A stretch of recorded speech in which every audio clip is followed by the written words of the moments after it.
siempre me ha impactado la realidad en la que vivimos. ¿Cuándo tendremos el privilegio de votar por los mejores candidatos y no por el menos malo? ¿Tan difícil es darle el puesto que le pertenece al pueblo? Siempre tendremos más preguntas que respuestas, pero en realidad es nuestra culpa. Hemos visto cómo, recurrentemente, los mal llamados representantes de una nación caen en una espiral de debilidad institucional. Recuerden, ningún país es más débil que la delincuencia que los aqueja, a menos que estén coludidos, y no me refiero solo al delincuente común. Pero ¿realmente podemos juzgar nosotros? ¿Nosotros que nos doblegamos ante estos personajes que solo obedecen los intereses de la élite? Los organismos de control solo sirven para reafirmar lo que digo. Estamos en una decadencia política, donde las mentiras generan cada vez más desconfianza entre los ciudadanos. No creo estar mal al pensar que las falsas campañas y la ineficiencia política para resolver problemas deberían ser consideradas un hecho punible, ya que promueven el abuso de poder. La charla estoica. Aterrizando mi idea a un panorama más visible, hace no mucho vimos el caso de un diputado mexicano que solicitó un cese a su licencia para entrar a la casa de los famosos. ¿Realmente no creen que esto debería ser considerado una ofensa a un pueblo oprimido? Alguien que es elegido para representar a los ciudadanos y legislar no puede priorizar su beneficio propio, y menos aún generar una visibilidad estúpida. En vez de estar trabajando por su país, nos muestra la verdadera fachada de la política. Un circo donde nosotros somos el espectáculo mientras el gobierno se aprovecha de un grupo de monos. Esta es la muestra de la desconexión que existe entre la clase política y la gente común, donde la corrupción se volvió en un show mediático mientras nosotros, los contribuyentes, nos sacamos la papa de la boca para que estos ladrones, porque recuerden, en términos sencillos, un ladrón es aquella persona que toma para sí lo ajeno. Y ya que estamos pagando por un trabajo que ellos realmente no hacen, pues en definición lo son.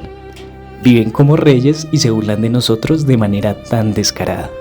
Estamos en un entorno donde las personas que nos representan no solo son incapaces de ejercer adecuadamente sus labores, sino que también tienen un sueldo ajustado aproximadamente a 1.800% del salario mínimo.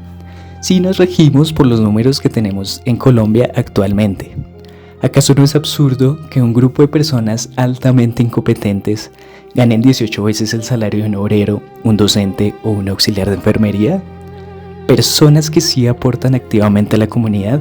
Entiendo que ellos necesiten borregos para seguir en el poder, pero nosotros estamos de acuerdo en seguir aparentando ser el eslabón más débil cuando sin nosotros ellos realmente no son nada. ¿Recuerdan cuando las personas se levantaban en contra de la monarquía dando paso a las llamadas revoluciones? Obviamente no lo recordamos. Tenemos tan arraigada la cultura de ser parte del rebaño que se nos olvidó pensar por nosotros mismos y preferimos que unos pocos idiotas competentes en vender humo se hagan cargo de un país herido. Qué bonita es Colombia, pero qué horrendos son los colombianos. Y no me malinterpreten, no defiendo a ningún mandatario. Es más, creo fervientemente que jamás hemos tenido un buen presidente, y las veces que pudimos tenerlo, la corrupción se encargó de borrarlos del mapa.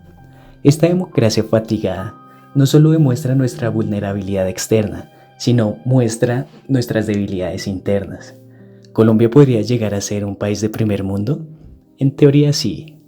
Tenemos todo en nuestras manos, biodiversidad que solo está por debajo de Brasil, tierras en extremo fértiles que opacarían naciones, una posición geográfica que genera un poder logístico por encima de otros países, y lo más importante, jóvenes con mente creativa y emprendedora.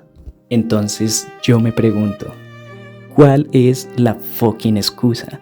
Sé que la violencia, la corrupción y la mala gestión opacan hasta la mejor nación, como en el caso de Venezuela, que demuestra que los recursos no bastan por sí solos, pero tenemos que llegar a ese punto para aprender.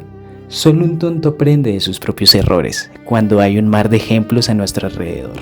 Tan ciegos estamos que no nos damos cuenta que las mismas personas que quieren nuestros votos son las mismas que, al ganar un determinado puesto, nos tratan como marginales.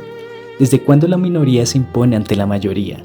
Es tan irónico ver cómo la historia se repite delante de nuestros ojos. Ricos cada vez más ricos, mientras las clases sociales siguen siendo cada vez más desiguales.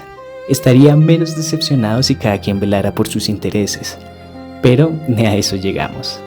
Vemos personas fieles a un partido político cuando ni siquiera la religión es absoluta. Paren de defender estos grupos y menos a un dirigente. ¿No se dan cuenta que por ellos Colombia está demacrada? Dejen el maldito culto a la personalidad. Empiezo a pensar que los pobres sí son pobres porque quieren.